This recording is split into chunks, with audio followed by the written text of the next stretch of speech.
دي المقادير بتاعتنا كلها اهي. هنقول كده مع بعض. بسم الله. 3 بيضات، كوب الا ربع سكر او كوب سكر،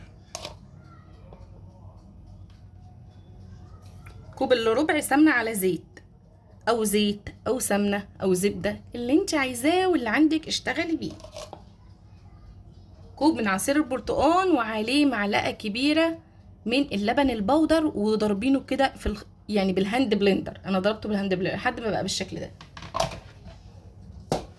انا اقلب كل ده بقى كويس قوي.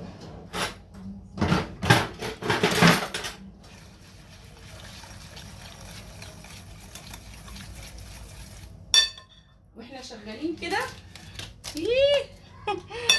واحنا شغالين كده نحط الفانيليا. تمام.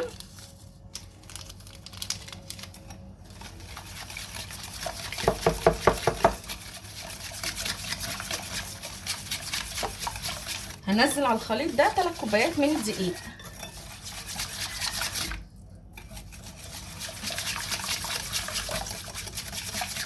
لازم كده تضربيه كويس او تضربيه بالخلاط زي ما انت عايزاه يعني، عشان يبقى ايه سهل معاكي.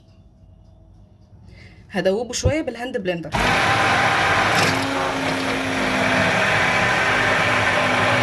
كده بقى انا اتاكدت ان كل حاجه دخلت في بعضها. ننزل بقى الدقيق. بعد ما نخلت الدقيق هنزل رشه ملح. يبقى احنا هنا معانا 3 كوبايات من الدقيق ورشه ملح ومعلقه كبيره من البيكنج باودر او كيس بيكنج باودر. هنقلب بقى كل ده كويس قوي.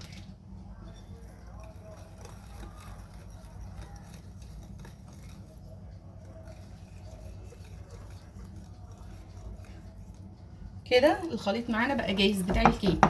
بصوا مش محتاج اي حاجه خالص. تمام كده. هنحطه بقى في الصينيه بتاعتنا. بسم الله الرحمن الرحيم. الصينيه دي ما بتلزقش فمش هدهنها اي حاجه. لو انت هتعملي في ألمونيا يفضل تدهنيها اي ماده دهنيه عندك وترشي عليها رشه دقيق وتنفضيها عشان ما يلزقش معاكي الكيك.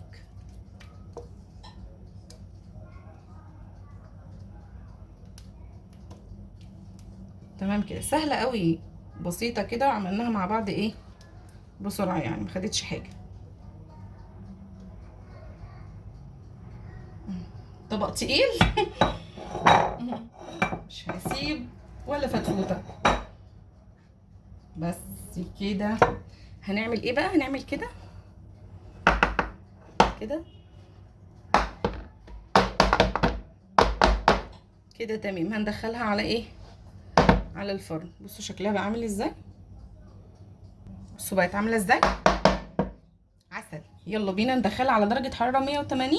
هتاخد بالظبط 25 دقيقه او 30 دقيقه. يلا بينا بقى. يلا يلا يلا. سخنه. واو. بصوا حكايه. انتوا طبعا شايفين منظرها عامل ازاي. من كتر ما هي خفيفه انا مش عارفه اقطعها. خفيفه جدا. بصوا يعني بحاول اقطع كده. بصوا الكيك طالعه خفيفه جدا ما شاء الله يعني. بصوا خفيفه خفيفه خفيفه. بصوا بصوا. ابعد الكاميرا شويه عشان تبان. بصوا ما شاء الله طالعه عامله ازاي.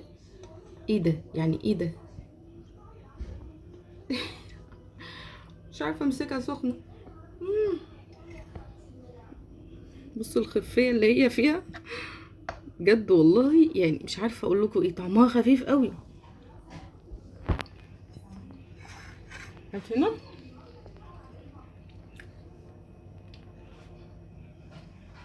بصوا بجد خفيفه خفيفه خفيفه. مفيش اخف ولا اجمل من دي كيكه هتعمليها. اسفنجيه كده وخفيفه. يا رب تعجبكم.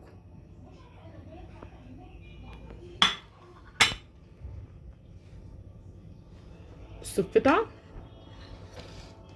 انا اللي مش عارفه اقطعها السكينه تلمع وهي سخنه جدا لسه طالعه من الفرن وهما مش صابرين. بصوا اهي. قولي كده. بصوا عامله ازاي. بصوا من جوه مفرغه ازاي وخفيفه.